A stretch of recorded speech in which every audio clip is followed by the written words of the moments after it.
నమస్తే, welcome to my channel నాకు తెలిసిన కథలు. సో ఈరోజు అయితే మేము పొలంకి వచ్చామండి. పొలంకి వచ్చి పొలం అంతా చూసి దాని తర్వాత మట్టి పాత్రలో కాజు చికెన్ ఎలా చేయాలనేది నేను మా మరదలు కలిసి చేస్తున్నాము. సో నా ఛానల్ చూస్తున్న వాళ్ళైతే షేర్ చేయండి, లైక్ చేయండి అండ్ సబ్స్క్రైబ్ చేయండి. సో కాజు చికెన్ ఇలా కట్టెల పొయ్యి మీద ఎలా చేస్తున్నాం అనేది చూడండి. ఓకే, కాజు చికెన్కి కావాల్సినది ఫస్ట్ ఆయిల్ అండి.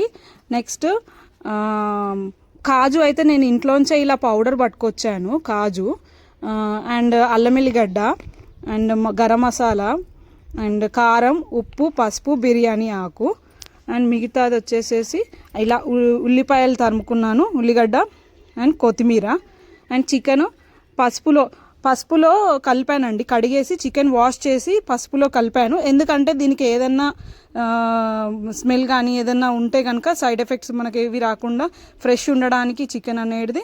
సో ఇలా పసుపు అనేది యాంటీబయోటిక్ కాబట్టి మనము పసుపు కలిపితే చికెన్ అనేది ఫ్రెష్ ఉంటుంది. సో ఈ గిన్నె అయితే మనకి వేడయ్యిందండి. వేడయ్యాక ఆయిల్ అనేది పోయాలి. దీంట్లో ఆయిల్ యాడ్ చేసుకుంటున్నాను. ఆయిల్ అనేది కొద్దిగా కాగాలి. తగినంత ఆయిల్ వేసుకుంటున్నాను. చికెన్కి నాకు కావాల్సినంత ఆయిల్. ఓకే, నాకు సరిపోతుంది అనిపిస్తుంది ఆయిల్ అయితే. సో ఆయిల్ యాడ్ చేసుకున్నాను. ఆయిల్ కాగాక ఇలా ఉల్లిపాయలు, కొత్తిమీర ముందే వేస్తున్నానండి. ఎందుకంటే మిక్స్ అయిపోయింది నాకు కొత్తిమీర.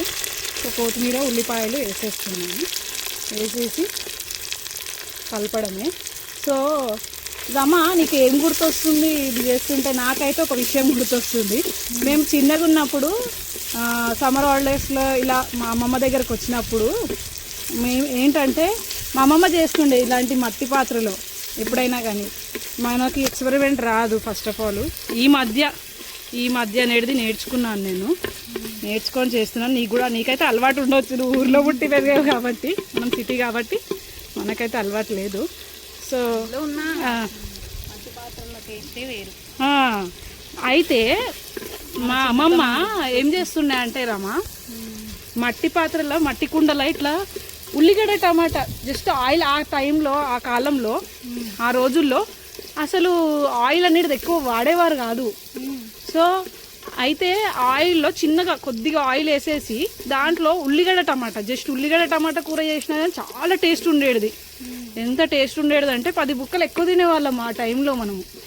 అది హెల్దీ ఫుడ్ కూడా ఉండేది ఆ టైంలో. ఇప్పుడైతే అసలు ఏది తినాలో ఏది తినకూడదు ఏమీ అర్థం కాని సిచ్యువేషన్. అదే కదా, ఆ టైంలో తిన్నాము. మా అమ్మమ్మలు, నానమ్మలు చేసి పెట్టారు. ఇంకొక విషయం ఏంటంటే రమ్మ, మా అమ్మమ్మకి 7 పిల్లలు, 7 కన్నది.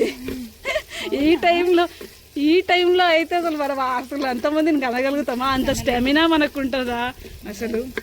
సో అల్లం ఎల్లిగడ్డ యాడ్ చేసుకుంటామా. బిర్యానీ ఆకు, అల్లం ఎల్లిగడ్డ అలా ఆ టైంలో పసుపు వేసేసి ఆ టైంలో అలా ఉండేవాళ్ళు. అంత గట్టిగా ఉండేవాళ్ళు వాళ్ళు. మనకు అసలు ఈ టైంలో మన టైం వచ్చేసరికి 2 పిల్లలు కనేసరికే మనకి ఏది కూడా చేయలేని సిచ్యువేషన్. అసలు చాలా హెల్త్ అనేది స్పాయిల్ అయిన సిచ్యువేషన్ వస్తుంది మనకి. సో ఇలాంటి మట్టి పాత్రలో చేసుకుంటే కొంచెమన్నా, మ్యాక్సిమం మట్టి పాత్రలు చేసుకున్నంత మాత్రాన హెల్త్ అనేది మంచిగా ఉంటుందా అని అంటుండొచ్చు కొందరు. కానీ మనకి తెలిసినవి కదా, మనకు కొన్ని తెలిసిన టిప్స్ అప్పుడప్పుడు పాటిస్తే బాగుంటుంది. స్టీల్ బౌన్లలో సబ్బు అది ఇది వాటర్ పడితే అర్థమైపోతుంది మనకి మట్టి పాత్ర ఏంది అది ఏంది. ఇంకా మనం వచ్చేసి మట్టిలో పుట్టినాం కాబట్టి మనకు కొద్దిగా పొలాలు అనేది ఐడియా ఉంటుంది. మన పిల్లలకు కూడా కొంచెం తెలియజేయాలి. ఈ కట్టెల పొయ్యి మీద చేయడం అనేది చాలా వరకు చెయ్యరు. ఎందుకంటే ఇలా పొగ వస్తుంది. పొగ అనేది కష్టం, తట్టుకోవడం కష్టమే. కానీ నీకు అలవాటు, నాకు కూడా అలవాటు చేయించినవులే లాస్ట్ ఇయర్ నుంచి. నాకు కూడా అలవాటు. గ్యాస్ అయిపోయినా కానీ, మనకి ఏదన్నా అయిపోయినా కానీ, ఇంకా ప్లస్ సరదాగా చాలా బాగుంటుంది మనం మాట్లాడుకుంటూ ఇలా ఎక్కడ వెళ్ళినా కానీ చేస్తే, పొయ్యి మీద చేస్తే ఈ టేస్ట్ వేరు. ప్లస్ ఇలా చేసుకోవడం కూడా బాగుంటుంది మనకి. నెక్స్ట్ చికెన్ యాడ్ చేసుకుందాము. ఉల్లిగడ్డ అయితే వేగింది. ఇలా వేసేసుకొని, నాకైతే ఇక్కడ పొలాల వాసన వస్తుంది, మట్టి వాసన. కమ్మగా తలుగుతుంది మట్టి వాసన అయితే. ఇట్లా చికెన్ నుంచి ఇక్కడ ఇట్లా వాటర్ వచ్చేస్తుంది, అలా అని చికెన్ ఫ్రెష్ అయిపోతుంది మనకి. ఇది మనకి ఏంటంటే మనం పసుపు కలిపి పెట్టేస్తే మనకి ముక్క అనేది గట్టిగా అవుతుంది, ప్లస్ దానికి ఏదైనా తగిలినా కానీ యాంటీబయాటిక్ అనమాట పసుపు అనేది.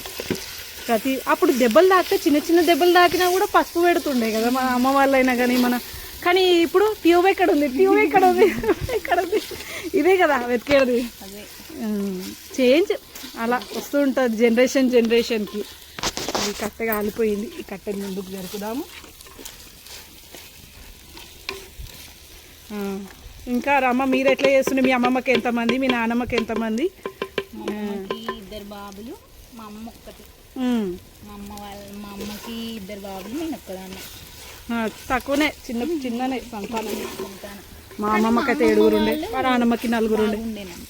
ఓకే, కలిసిమెలిసి ఆ టైంలో కలిసిమెలిసి ఉండే. కానీ ఇక్కడ జాతరలు పోయినా అందరు ఫ్యామిలీ పోతుండే అక్క.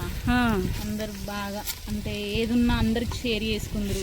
ఇట్లా మట్టి పాత్రలలో వండినా ఇట్లా మళ్ళా ఇట్లా చేన్లలో పొలాలలో గుడాలని శీతల కోసరంటది, అట్లా పోసి కూడా అందరికి వంచుతుండేనంట. అప్పుడు మస్తు టేస్ట్ ఉంటుండేనంట.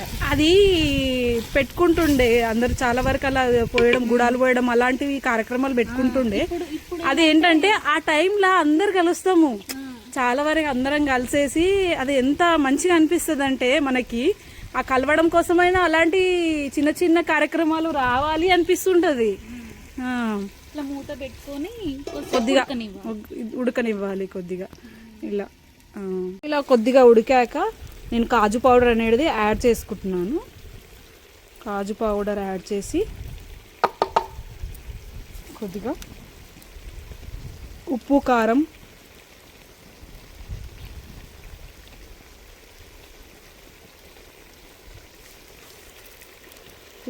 అనేది వేస్తున్నాను. మేమైతే కొద్దిగా కారం ఎక్కువనే తింటాం కదా రమ్మ, కారం ఎక్కువ తింటాం కాబట్టి కొద్దిగా కారం ఎక్కువనే యాడ్ చేసుకుంటున్నాను. ఎవరైనా కానీ తగినంత వేసుకోవచ్చు. చేసి ఇలా కలిపేస్తే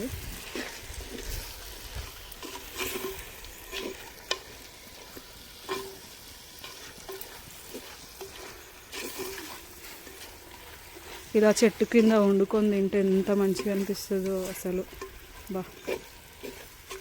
మనం చాలా తక్కువ అక్క, అప్పట్లో వాళ్ళతో వచ్చింది అది వేరే ఉంటుంది. మేము చిన్నగా ఉన్నప్పుడు అయితే చాలా చాలా వెళ్ళేవాళ్ళం కమ్మా, ఎడ్ల బండిలో వెళ్ళేవాళ్ళము. ఆ రోజులే వేరు. ఇప్పుడేమో ఇప్పుడు ఉడకబెట్టేస్తారు ఇవి, కానీ అప్పట్లో మంచిగా ఉండి మంచిగా పెద్ద కుండ పెట్టి. ఇంకా మీ అమ్మమ్మకి అట్లా అంతమంది అంటే ఎంత పెద్ద సంతానము. నేను అదే షాక్ అవుతుండే ఎప్పుడైనా కానీ.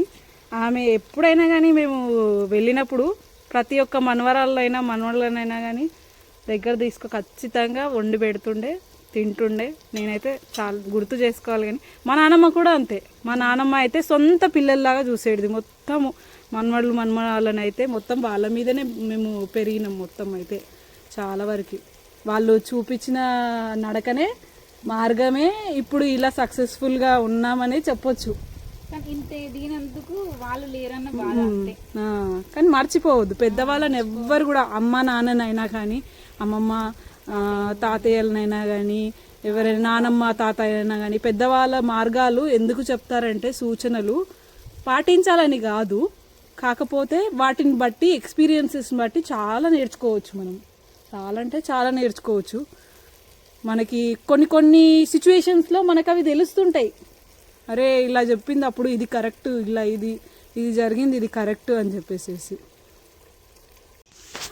సో ఇలా అయ్యింది. లాస్ట్ వచ్చేసరికి కర్రీ వచ్చింది, బాగుందా? అలా వేద్దామా ప్లేట్లో? బ్రెడ్ చికెన్ తిందాం. బ్రెడ్ చికెన్ అన్నం టేస్ట్ చూడమన్నాం. టేస్ట్ చూసి చెప్తాడు ఎట్లా అయిందని.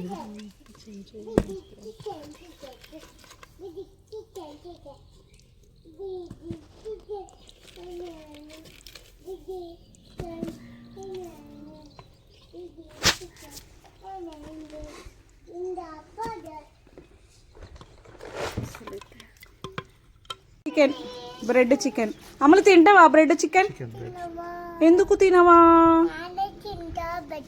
నాన్న తింటాడా బ్రెడ్ చికెన్? నువ్వు తినవా? టేస్ట్ ఎలా ఉంది చెప్పు. చికెన్ తిను. అమలు సూపర్ టేస్ట్. తిను నాన్న, చికెన్ బాగుంది. Bread chicken. బ్రెడ్ చికెన్ ఎట్లుందో చెప్పు. బాగుందా? ఎట్లుంది? సూపర్ ఉంది మమ్మల్ని, బాగుంది టేస్ట్, చాలా బాగుంది. మంచి కామ్ లేదు. కామ్ లేదు బేటా. సో ఇదండి మా మట్టి పాత్రలో మేము చేసిన chicken, kaju chicken. So thank you very much. నా వీడియోస్ అయితే చూడండి, చూసి సబ్స్క్రైబ్ చేయండి, లైక్ చేయండి అండ్ షేర్ చేయండి. అండ్ వీడియో మాత్రం ఎండింగ్ వరకు చూడండి, బాగుంటుంది. ఓకేనా? Thank you.